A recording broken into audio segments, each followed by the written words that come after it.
Are you familiar with Sweet. Google Tab yet? No. Okay, so this is Google Plus, and what it is if you took Skype and married it to Facebook, Okay. and had about 100 million people that you could broadcast to potentially. Well, there it is. There you go. Oh, So okay. every morning we There it is. bring people over here after you guys have gone on set and sit here and talk with some of your fans. And we talk about, they have questions, we hang out with them so we know when nobody's going to ask some strange stuff. You know, everybody here is really cool people, Okay. great people. So what I'm going to That's do, our camera there. That one. yes, this is the camera, you can talk to that. And so we have people in here from all over the country, all over the world. Thank you. Started recording. It's not recording already? Yeah, this is already recording. Yes, we see you. Yeah, we can see you.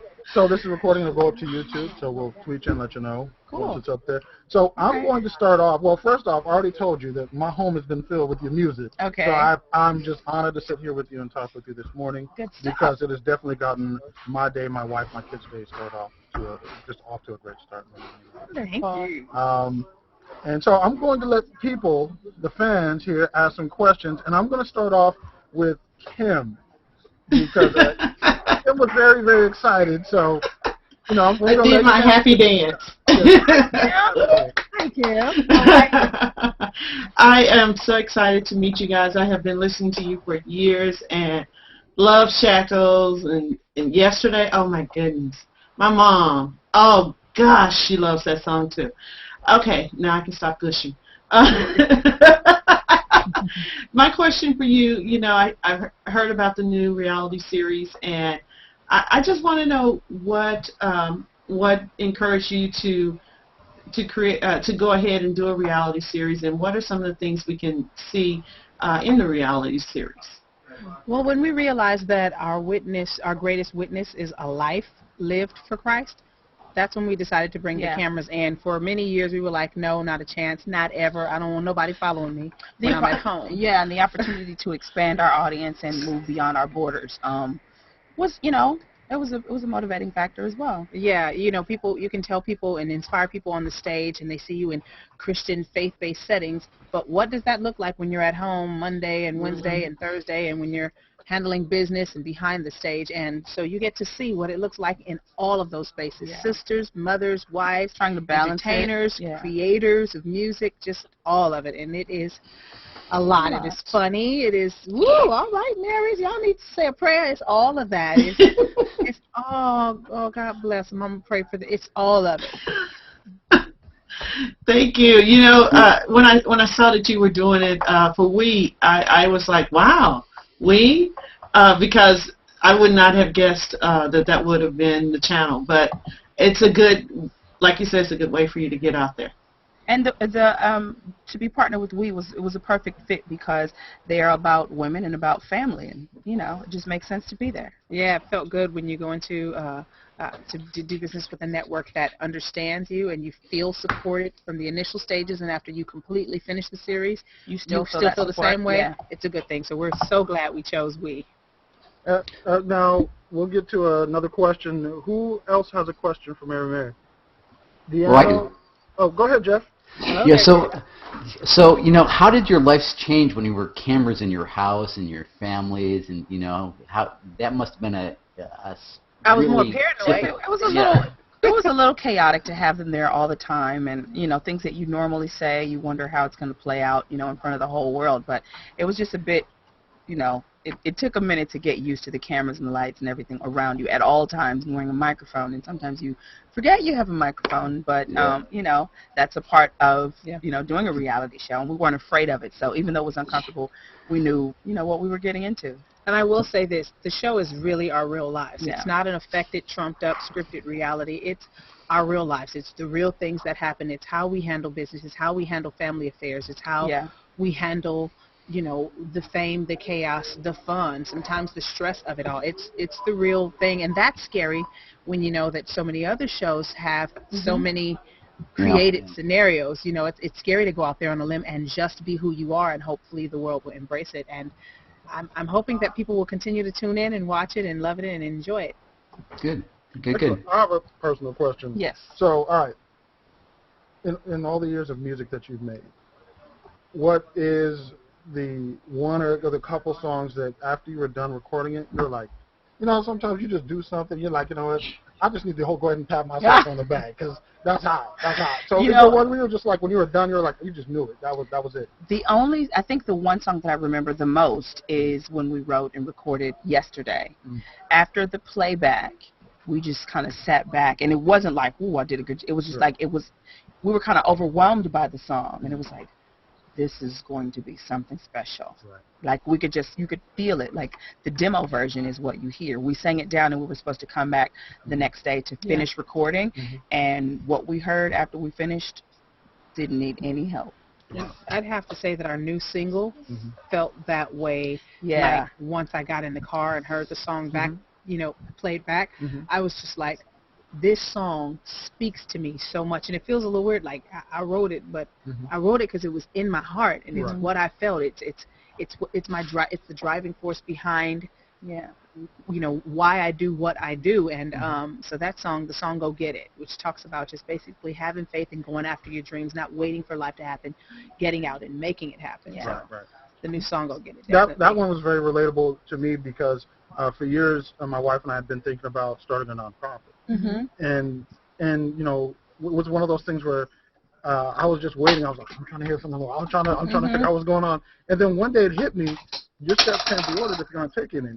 Right. And so I woke up and I was like, okay, we're doing get it. And so that was like, yeah. that was perfect. Well, good stuff. Sweet. What was the question? So do we have any other questions from our fans here? Oh, also Sudesh popped in, and he's in India. That's when you first saw your video, actually. Hi, So Sudesh. Sudesh is joining us from India. And Tom just popped in. Hey, Tom. And Tom, where are you at? You're in Chicago? No, I think I'm just north of Atlanta. just north of Atlanta. Okay, very good. Got it. Hello there. Thanks for hanging out with us. No problem. I've been trying to get in, but it was full. Okay. Well, there's only 10 There's people space allowed. for you so now. you Oh, can only actually, 10 when you people try to get allowed.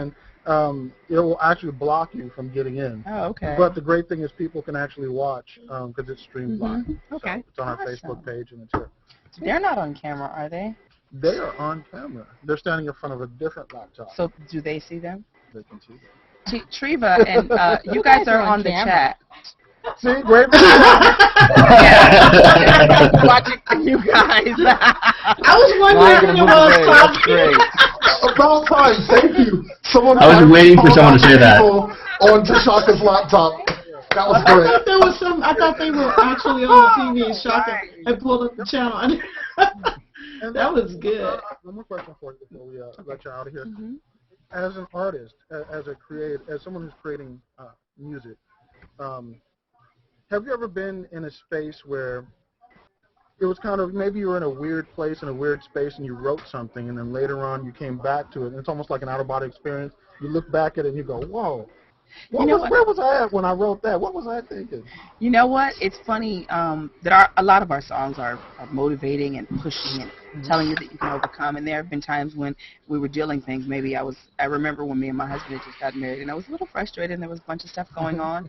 And I went and sat in the car, and I listened to my own music.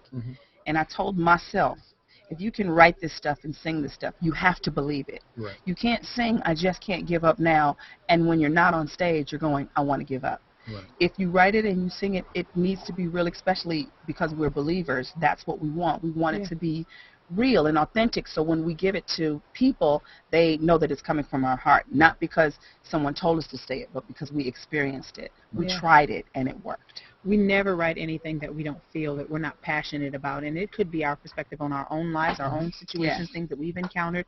It could be how we view someone else's life and what it looks like and what it seems like, or, things that happen in the world. It's always some element of real life and our perspective and our view on that. And so it's never written, without passion, without, some kind of connection to it. So it's very rare that Even I if don't it's think I've written ever by written back someone like, else. what was that? Even if it's someone else that has written the song. This is a song called Sitting With Me on the last record that I absolutely love. Like, it moves me to tears even singing the song a lot, because it makes me think of how I was growing up, And so those kind of experiences, I think, allow us to really pour our pour our hearts out on stage, and even when we're recording the songs.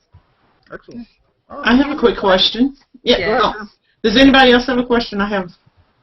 Okay. Go ahead, Kim. It's all you, girl. Okay, I'm not a songwriter, but I love to sing. The question I have for you is for songwriters. I see that you have control over your own rights for your song. For someone starting out as a singer or songwriter, what suggestions do you have for them? First, I would say never give your song away. That's your legacy. And if someone is buying your song, it's because they see the value in it. And if they can make money on it, so should you. So first, I would say don't sell your song, because a lot of people have tweeted us and asked us different times, how much should I sell my song for? And I always tell people, don't sell your songs. Yeah. That's your money. Yeah, it's like selling the home that you grew up in just because somebody else wants it, and all of the value that you have, it's not the same if you just give it away. It's like that's your investment, that's your real estate. Don't ever lose that. But I would also say to someone who is starting out and writing their own, if you didn't start out writing the music that was grabbing everyone's attention, that was selling your records or whatever, don't want to be the writer so bad that you make the song suffer. you prevent yourself from having a great catalog. There's so many people that are like, I want to write my own songs, I want to make the money off of it, and they're not actually capable or qualified it is an art to do and it. a skill to writing songs. So if you don't have that skill, don't force it just for the dollar, because you want to have a great project. You don't want to just own it and it's not really good, So it's important that that's your gift, that's your skill. Yeah. If you're going to, be the controlling writer in your project. Okay, who's that? What is all of that? Oh, that's the cat. The cat. Yeah, sorry about that. Yeah. Hear the voices and wanted to be on the screen. I wanted 5 minutes of fame. That was too funny. Well, thank you very much. Thank for you. joining us this morning. It's Okay, an honor just- for me. And Thank you guys. Thank you. It was very good. Thank you very much. Thank you for your time. Thank you. Of All course, I'm right. holding back on the questions because You guys I want did a tweet picture? you guys. I did tweet you that I wanted to interview you on my Google Plus Hangout also. So. Okay. Cool. Awesome. Well, bye, everyone. Bye-bye. All right, thank you very much. Bye. You're welcome.